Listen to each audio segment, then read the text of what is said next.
Hi everyone. Hepatitis എന്നാൽ നമ്മുടെ കരളിനെ ബാധിക്കുന്ന നീർക്കെട്ടാണ്. ഇത് പ്രധാനമായും വൈറസുകളാണ് ഉണ്ടാക്കുന്നത്. ഇത് 5 തരത്തിലാണ് ഉള്ളത്. Hepatitis A, B, C, D and E.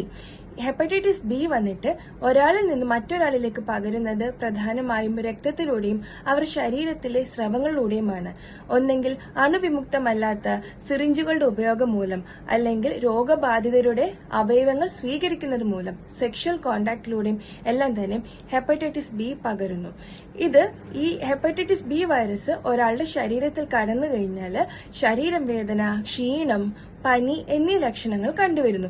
ഇതൊരു 5 മുതൽ 7 ആഴ്ച വരെ നിലനിൽക്കുന്നു. അതിനുശേഷം രോഗവിമുക്തി ഉണ്ടാകുന്നു. ചിലരിൽ ഹെപ്പറ്റൈറ്റിസ് ബി ഒരു 6 മാസം കൊണ്ട് തന്നെ ഒഴിഞ്ഞു പോകുന്നതായിട്ട് കണ്ടുവരുന്നു. എന്നാൽ ചിലരിലാവട്ടെ ഇത് ശരീരത്തിൽ നിന്നുകൊണ്ട് തന്നെ ക്രോണിക് ഹെപ്പറ്റൈറ്റിസ് പോലുള്ള പ്രശ്നങ്ങൾ ഉണ്ടാക്കുകയും പിന്നെ ഇതിന് പ്രത്യേകിച്ച് സിംറ്റംസ് ഒന്നും തന്നെ കാണിക്കാതെ വരികയും അത് ലിവർ കാർസിനോമ, അതുപോലെ ലിവർ സിറോസിസ് പോലെ പല കോംപ്ലിക്കേഷൻ ഉണ്ടാക്കാനും കാരണമാകുന്നു.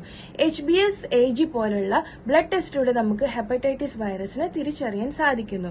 ഇതിന് സ്പെസിഫിക് ആയിട്ടുള്ള വാക്സിൻസ് എല്ലാവരും നിർബന്ധമായിട്ടും സ്വീകരിക്കുക.